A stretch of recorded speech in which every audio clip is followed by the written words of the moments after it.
नमस्कार, मी गौरी सूर्यवंशी. एस मराठी मध्ये आपलं स्वागत. वळूया आजच्या बातमीकडे. नाशिकच्या सिन्नर तालुक्यात शुक्रवारी मध्यरात्री 2 गटात तुफान हाणामारी झाली आहे. 2 गटाने एकमेकांवर कोयता आणि कुऱ्हाडीने हल्ला करत एकमेकांना जखमी केले. मिळालेल्या माहितीनुसार संबंधित घटना नाशिक जिल्ह्याच्या सिन्नर तालुक्यातील दातली गावात घडली आहे. शुक्रवारी येथे 2 गटात तुफान हाणामारी झाली आहे. दोन्ही गटांनी कोयता, कुऱ्हाड अशा धारदार शस्त्रांनी एकमेकांवर हल्ला केलाय. या हल्ल्यात सागर मारुती भाबड नावाच्या युवकाचा मृत्यू झालाय. मयत सागर भाबड याला सुरुवातीला गाडीने चिरडत नंतर त्याच्यावर कोयता आणि कुऱ्हाडीने वार केल्याची माहिती समजत आहे. या हल्ल्यात दोन्ही बाजूचे तब्बल 13 जण जखमी झाले.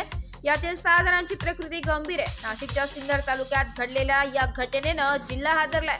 शुक्रवारी रात्री उशिरा घडलेल्या या घटनेची माहिती पोलिसांना मिळताच सिन्नर MIDC पोलीस तातडीने घटनास्थळी दाखल झाले. पोलिसांनी घटनास्थळाचा पंचनामा करत तातडीने जखमींना रुग्णालयात उपचारासाठी दाखल केले, तर मृत तरुणाचा मृतदेह शवविच्छेदनासाठी पाठविलाय. मिन्नत बाबर, मिन्नत बाबर, गणेश बाबर, पटकन बोल.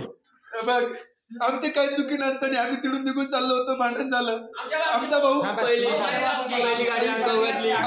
तिथून उठत होता. त्याने अनिल बाबड गाडी घेऊन आला.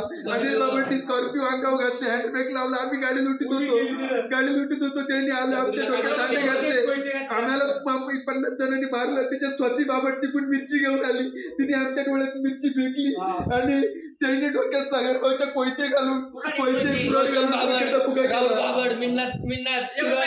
रोशन बाबडी कुऱ्हाड इकडे संदीप दत्तू केदार, संदीप दत्तू केदार, तेव्हा डोक्यात कोयता टाकेला. इकडं डोक्यात कोयता, डोक्यात कोयता.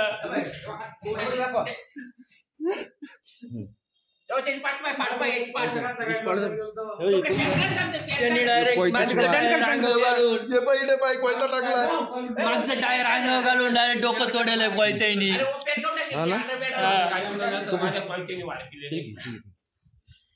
Bureau report, S Marathi news, Sinnar. अशाच नवीन ताज्या घडामोडी जाणून घेण्यासाठी आमच्या एस मराठी न्यूज चॅनेलला लाईक करा, शेअर करा, सबस्क्राईब करा आणि बेल आयकॉनला क्लिक करायला विसरू नका.